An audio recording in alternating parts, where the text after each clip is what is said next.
She carried her cardboard box out through the sliding glass doors of Mercy General without a word.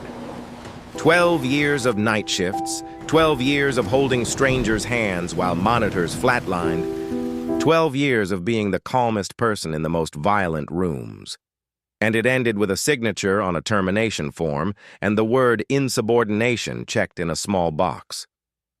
The administrator hadn't looked her in the eye. Nobody had. Margaret Elise Voss walked to her car, set the box on the passenger seat, and sat in silence for a long time, watching rain streak down the windshield like something was trying to erase the building entirely. The nurses whispered about her for weeks afterward. Some said she had argued with Dr. Hale about a misdiagnosis that had nearly killed a teenager. Some said she'd reported him months before and nothing had been done. Some said she was difficult, too confident, the kind of woman who didn't understand hierarchy. What none of them said, because none of them knew, was that Margaret had once carried a dying man 4 miles through Afghan mountain terrain in the dark, with a dislocated shoulder, whispering to him the entire time so he wouldn't fall asleep and leave this world alone. She got a job at a grocery store.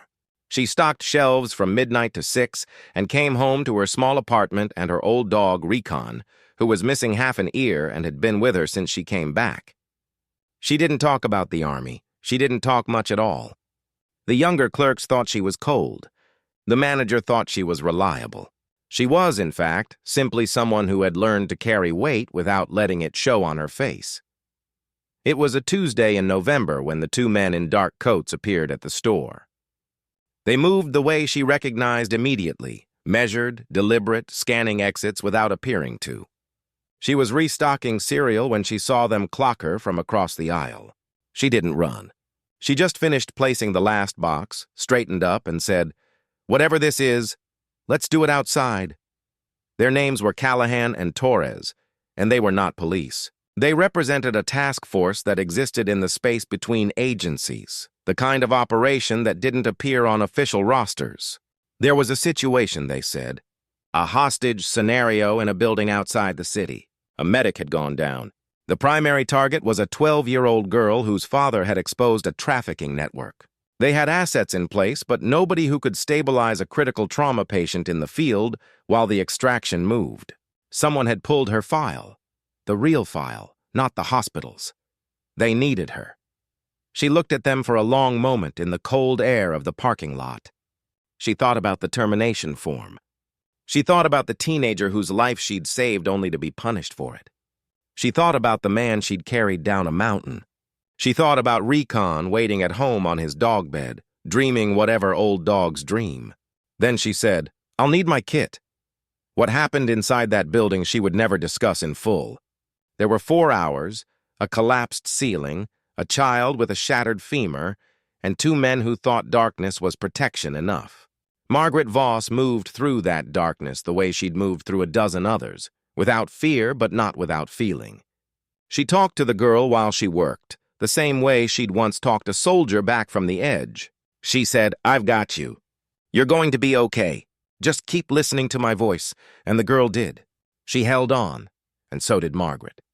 When they brought the girl out, wrapped in emergency foil and breathing steadily, a federal coordinator put his hand on Margaret's shoulder and said something about a commendation. She shook her head. She asked only one thing, that someone contact the state medical board and reopen the file she'd submitted 18 months ago about Dr. Hale. 3 weeks later, the board did. He resigned before the hearing concluded. She didn't go back to the hospital. She didn't want to. What she wanted, she found in a different way, through a free clinic in the eastern part of the city that operated on a shoestring budget and a whole lot of heart. She started volunteering on weekends and eventually took over the overnight shift 3 nights a week. The patients were uninsured, often frightened, sometimes broken in ways that had nothing to do with the body. She sat with them. She talked to them. She carried them in the small ways that are actually the largest ways. Nobody at the clinic knew about Afghanistan. Nobody knew about the operation, or the girl, or the dark building. They only knew that Margaret showed up, that she was steady, that she noticed things other people missed, and that whenever someone came in terrified and shaking, She had a way of standing close enough that they felt less alone without ever being told they were not alone. Recon passed the following spring. On a warm afternoon with his head in her lap, she sat with him until the very end, whispering, the way she always had, so no one had to leave this world alone. That was who she had always been. It just took the right darkness to let people see it.